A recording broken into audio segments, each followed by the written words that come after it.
Our next guest has been featured on Broadway films and TV shows, and now he can be seen on stage right here with Arizona Theater Company's Man of La Mancha. Welcome to the show, actor Carlos Lopez. Thank you so much for joining us, Carlos. Absolutely, Alex. I'm glad to be here. It's wonderful to have you, and you have such an amazing career that you've had throughout your life. Give us just a taste of what you've done. Oh, well, I've done like 8 Broadway shows, Guys and Dolls, Grease, Grand Hotel, those are the G ones, and then a lot of others, and then I did The Sopranos, Guiding Light, Another World.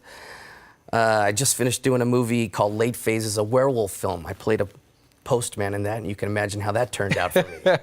Wow. Well, you know, we're super lucky to have you here, of course, with Arizona Theater Company. Of all those platforms that you've performed on, which one do you think resonates with you the most? Well, I mean, I love theater because there's such an arc, and it's an actor's medium. With film, the director gets the final say, because in the editing room, right, and with TV as well. But with acting on the stage, you know, you have the whole arc of the story.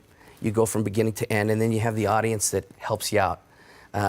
And it changes. Yeah. You know, every day it's a different thing because and I could be doing a scene with you, and you come in with a different attitude, and it changes the whole arc of the show. Right. Well, certainly. I mean, I used to do a little bit of theater, so I know exactly what you're saying. But did you? I did, and the energy. You're right. It's infectious, and it changes from day to day. Right. It even changes your performance. Right. You know, depending on the crowd, of course. So, Man of La Mancha is the one you're in now here in Tucson. Such a great show. Tell us what that story is. Well, I mean, if I had to say it in one word, I would say hope. It's a story of hope.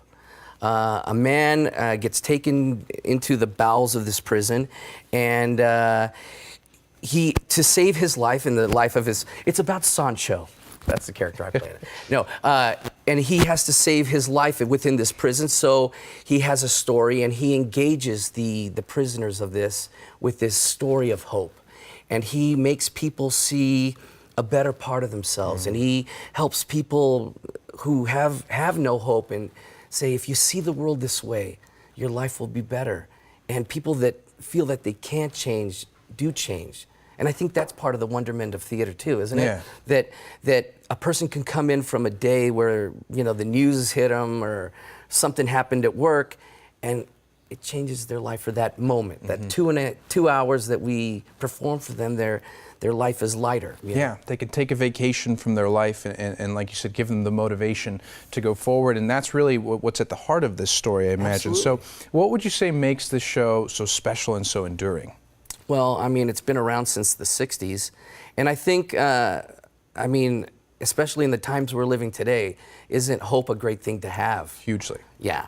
And I think in the 60s it was also the case. I mean, they were going through the Vietnam War, and all of a sudden this story came in that was like a story within a story, and that probably hadn't been done very much. And it's just a great story that lives through the test of time. Well, and it takes some strong actors to be able to tell that story, and we're seeing some of them roll by the screen here. Tell us about the cast. Well, it's a very interesting thing because a lot of the actors in the show are musicians in the show, and we also have a flamenco theme through the show. And they got some of the best flamenco artists around. So I've done the show several times. I've never done it with this flamenco theme. And they literally got the best flamenco guitarists. They have a guy playing the cajon, which is a box, but it's much more than that. It's a snare drum and a rhythm instrument. And we got these beautiful flamenco dancers. And they've folded it into this traditional show and made it a non-traditional. So the people who come to see Man of La Mancha at the Arizona Theater Company are going to see a version of it that's never been done before. Right, right. And I mean, you fold in all these talented people. It's like a show within a show with all the music and you know, tied in with the story, of course. What would you tell people to encourage them to go to theater more often? Because you see all the time, people go to movies, people go to everything else, but theater, they don't always think about. Well, a lot of people don't do it because it's so cost prohibitive, but here it isn't. I think that they'll get something that's personal. I mean, they're going to be living through a theatrical moment that will never be the same. It's sort of like looking at a mountain that's changed by weather and wind and rain. They see it, and tomorrow it's going to be a different mountain.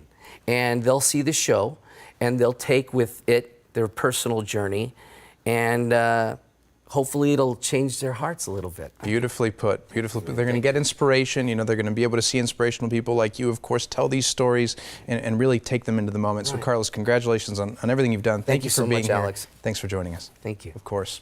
Arizona Theater Company presents Man of La Mancha starting tomorrow and running through December 31st at the Temple of Music and Art. To learn more or for tickets, please visit arizonatheater.org or call 520-622-2823.